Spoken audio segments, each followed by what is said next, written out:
Hello, Cupcakes. It is new comic book day, and we have a lot of books to share with you. Why is it coming so late in the night? It's because it's football time, man, because there's a World Cup going on. So I saw the England game today. I saw the Ghana game today. Ghana won and England won. So congratulations to both those teams. But now it's time to talk comics. So we've got some Marvel, we've got some DC, we've got some Image. So, Heidi ho, Thundercats, go!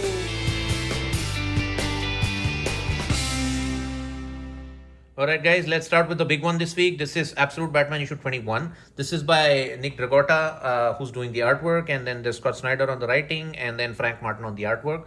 This is, first of all, I love this cover. This is by Nick Dragotta. It's a very Scarface feel to it, like, Scarface the movie. And this is your first appearance of Absolute Two-Face.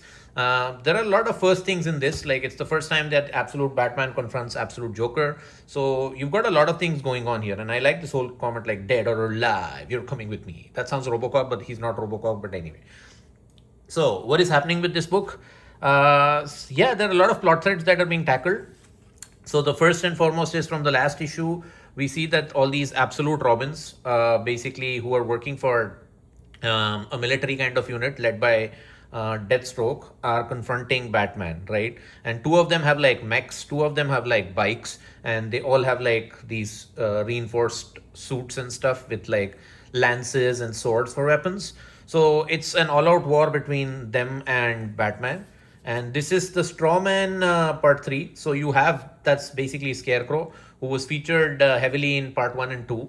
And I'm sure he's featured here too, right? So yeah, but this again, it's an all-out war between Batman versus the Robins, and they've done that like really well. But like I said, that's not the only thing that is there in this book. Like again, it focuses on all of those other things I talked about, like about like Bruce Wayne's mom being in the Court of Owls, what happened to Jim Gordon in the last couple of issues, and at the same time the confrontation between Joker and Batman. So a lot is going on in this, and too many plot threads, right? So, but they're easy to follow, right? It's not like it's out of context or I don't remember any of this, or this is a book wherein it's so kinetic, it's so dynamic, like, you remember everything.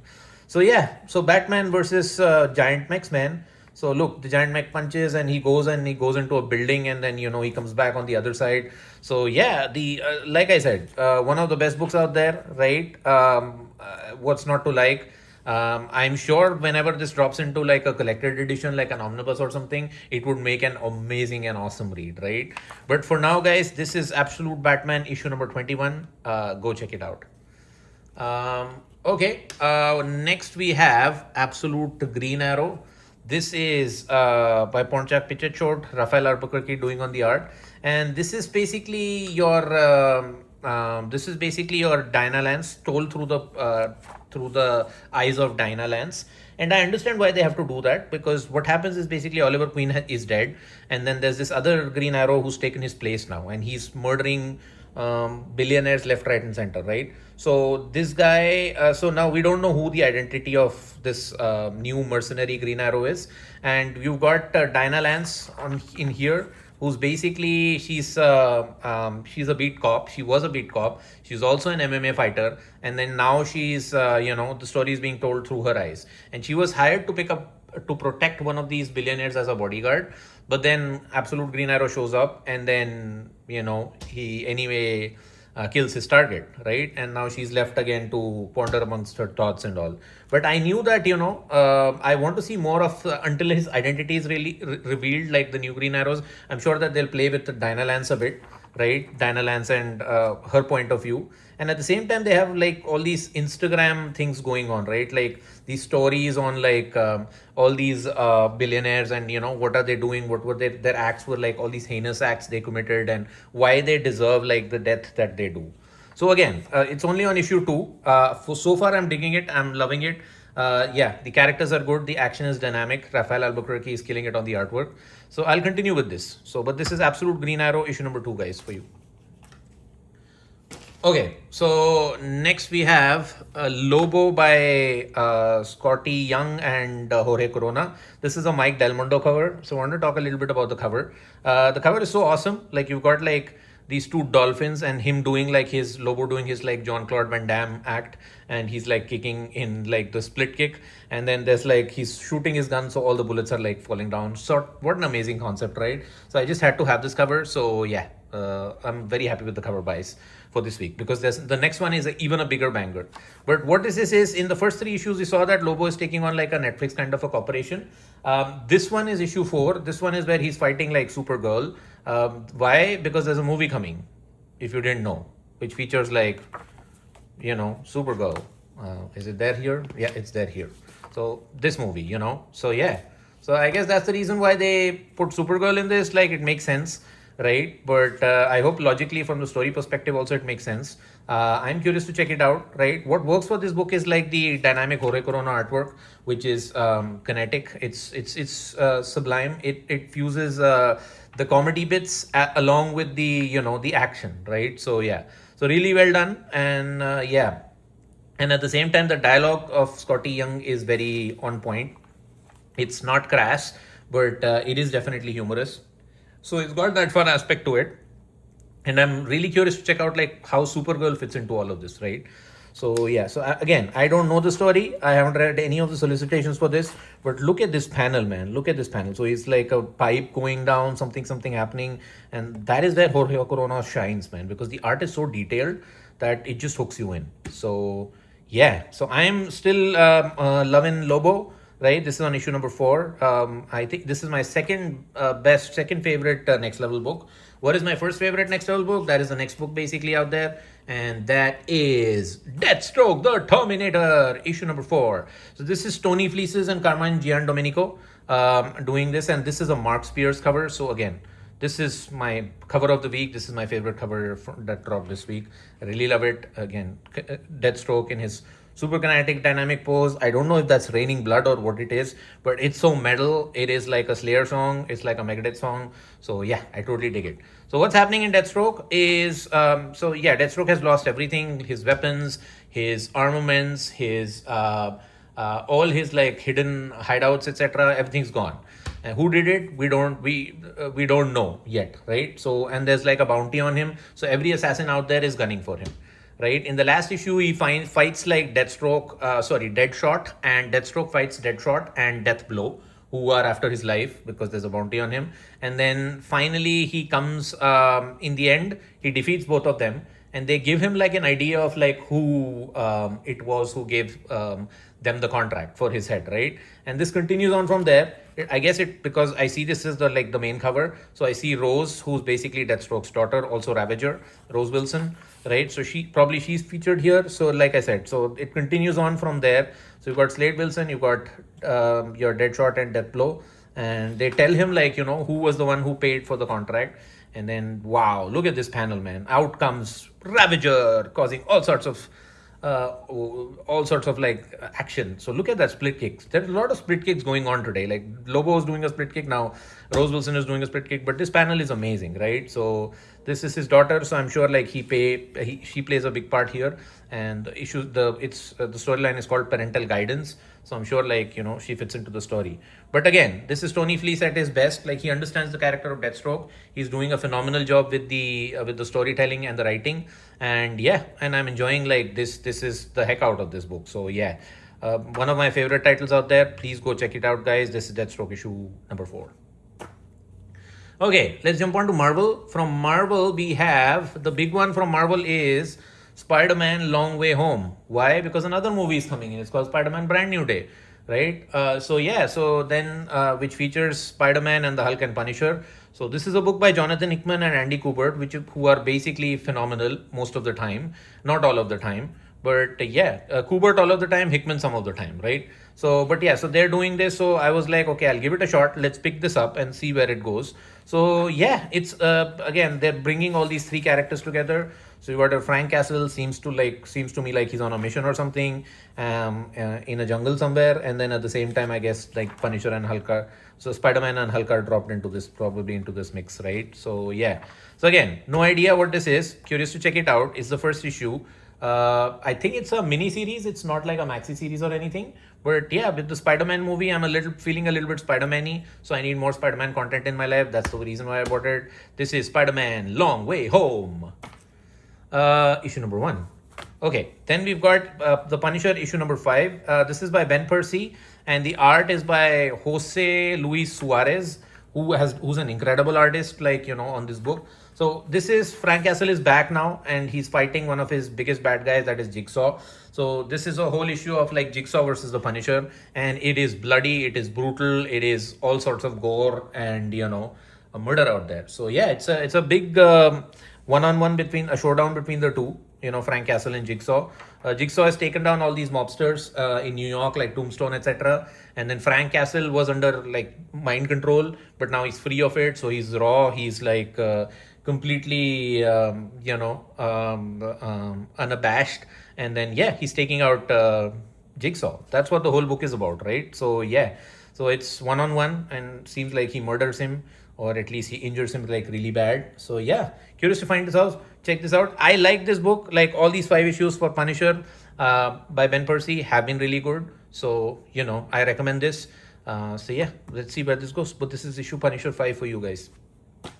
Okay, the next Marvel book and the last Marvel book is basically Avengers Armageddon. I just bought this for the cover. This is like a plasticky bag thing, so you got like a magic card in this, right? This came last week. What this is basically the Avengers fighting Red Hulk, that is Thunderbolt Ross, who's taken over Latveria along with his like Hulk army. And yeah, it's the first big event ever since Chip Zdarsky returned back to Marvel, and he's done titles like Wolverine Armageddon and at the same time Captain America, right? So it follows, if you're following those, and this is a new event book.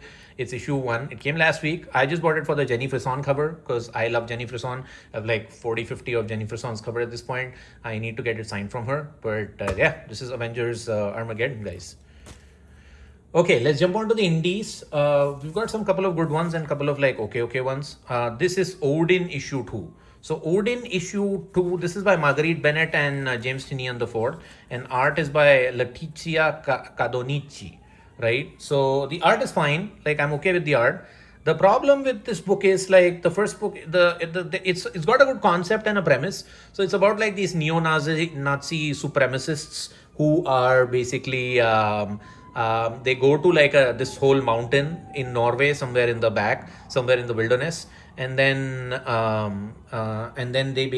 want to worship Odin. They want to like resurrect Odin or something. They want to do a prayer, right? And so and there is this reporter girl, Adele, I guess her name is, and she infiltrates them and she joins this coven, and then she goes with them. And then they start dying, things happening. One of them dies, and then they realize that they are the ones who killed them. Was it a hallucination? What was it? It's not clearly explained. And then now we are in issue 2, wherein they're trapped on this mountain, and because apparently they ate the guy they killed, so they're like, we're cannibals and all. And it's got a good horror vibe, it's got a good a good plot. But the execution, again, like, it's all generic characters. I don't care about any one of them. Like, they give you like this context that there was this guy and he got branded by the swastika and everything, the point is like, and then something happens to him. And the point is, this is just the second issue of this. And I have no like, heartfelt connections with any of these characters, including the protagonist, right? And it's the same thing that happened in Nice House of the Lake and Nice House of the Sea as well. Generic bunch of characters, like 10-15 of them, you don't relate to anyone, things happen to them, right? And the same thing was my problem with a little bit of Exquisite Corpses also. Exquisite Corpses was a little bit better compared to Nice House and this, for me, because there at least the assassins had a unique tendency and there was like room for them to grow, right? Like the Fox Mascular and that kind of stuff. Here they're all like a generic bunch of white people, right? Like partly Viking and all.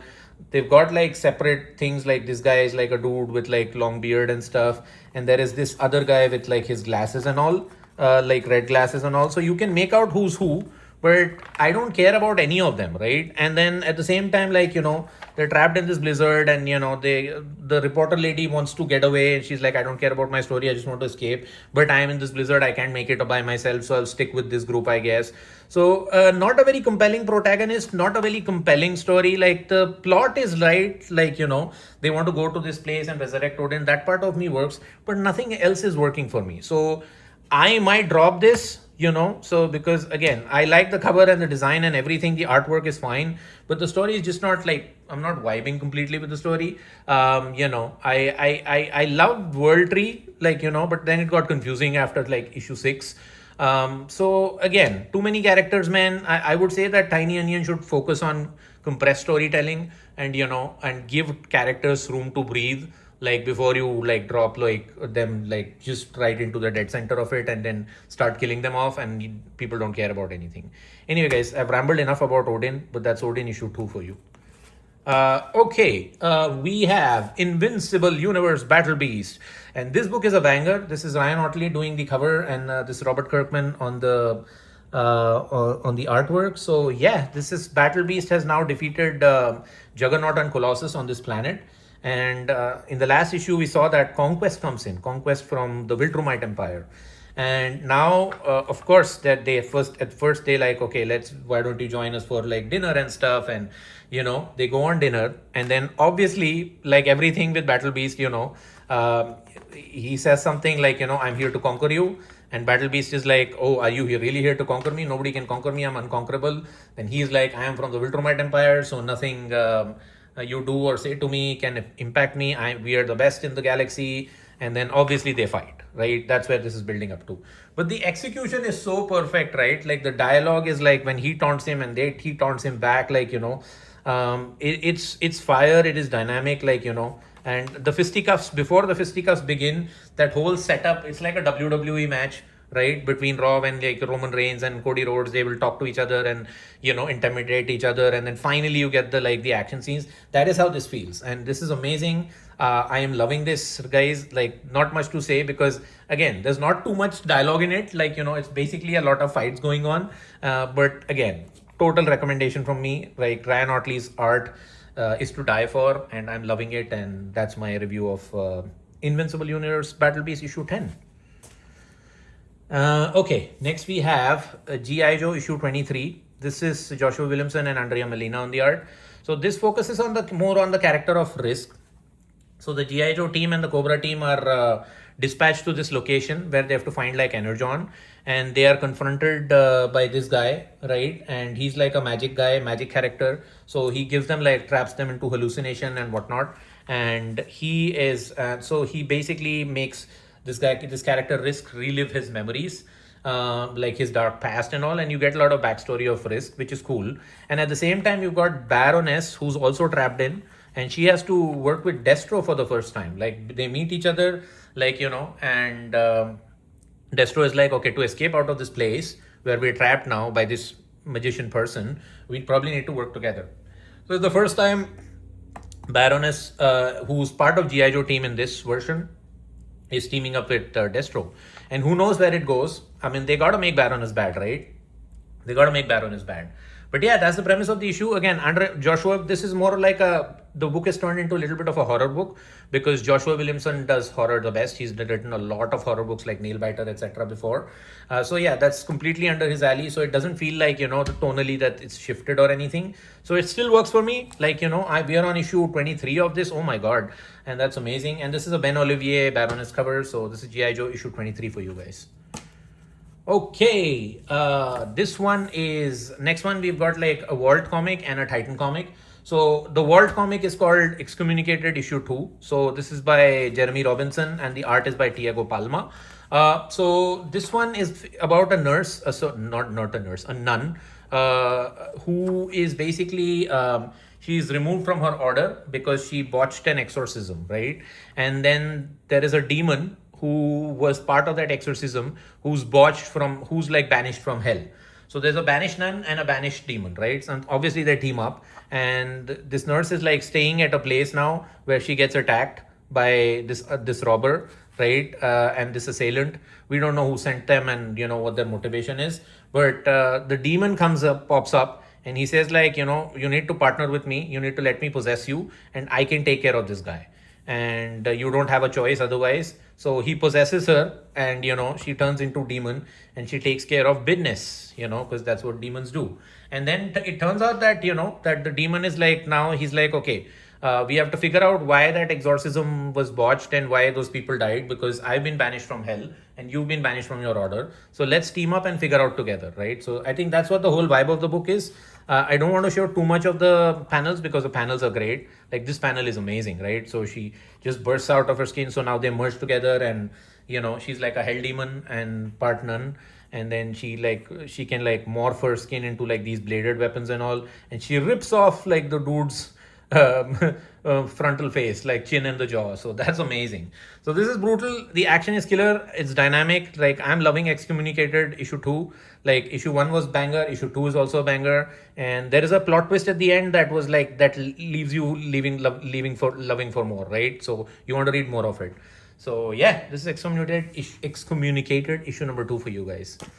And the last book we have is by Charles Ardai. This is Gun Honey issue 1, Doubles Down. So this is like the third chapter of the Gun Honey series. There have been like 5 issue chapters of Gun Honey. You can catch them all on trades. So this is a story of, this is an Arjun cover first of all, and this is the story of Dahlia Racers. She's like a female James Bond, and she is on the run now, right? But she's doing like missions, and in this case she's doing like a so she needs to kill basically like a version of a Russian prime minister, right? And and apparently they already had like a couple of botched attempts, and she failed a couple of times, and like she still needs to kill him, right? And he's all prepared and he's ready, and she still needs to figure out. So yeah, this is, again, like I said, this is like one of those 80s exploitation type stories, femme fatale protagonist, and like she's partly female James Bond, etc. And and there's a lot of TNA in this, so it's not for adults. So it's only for adults, it's not for kids. So please don't give it to your niece and nephew thinking that it's a comic. But yeah, I've been loving this. I've been digging all of these series. I've been loving Heatseeker as well as everything that they've done in Gun Honey, and I'll continue to enjoy it. And yeah, it's a little bit adult, but it's good on the violence, it's good on the plot. And I love her character, like of Joanna Tan. And yeah, why not, man? If it's for you, like if you like this kind of stuff, if you like this neo-noir hard case crime stuff, then yeah, better check it out. But that's from Titan Comics, Gun Honey Doubles Down, a new chapter in the Gun Honey story, issue number 1. And that brings us to the end of the video, guys. If you stayed till now, thank you for checking out the video. Please give us a like and subscribe and a comment if you have any questions on these books. And at the same time, please consider checking out the Cupcakes Instagram channel. We post a lot of like short form content. So if this long form content is not for you, then please check us out on that. And yeah, humbly thank you, and I'll see you in the next one. Thanks, everybody.